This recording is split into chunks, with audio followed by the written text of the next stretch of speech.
Today, the faithful flooded the streets of Iran's capital city, but all is not well in the Islamic Republic.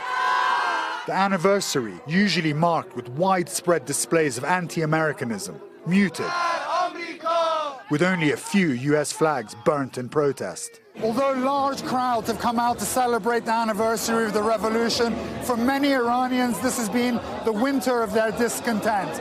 Earthquakes, pollution, protests, and soaring prices, leaving many questions unanswered.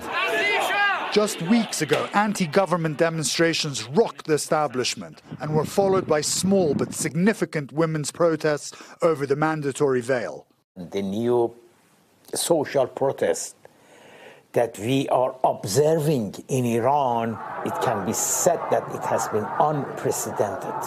Now, more than ever, Iran's future is tied to America. With President Hassan Rouhani telling me Iran will not negotiate the nuclear deal or missile program. But President Trump has said unless significant changes are made, he won't waive nuclear sanctions. Iran is not living up to the spirit of the deal.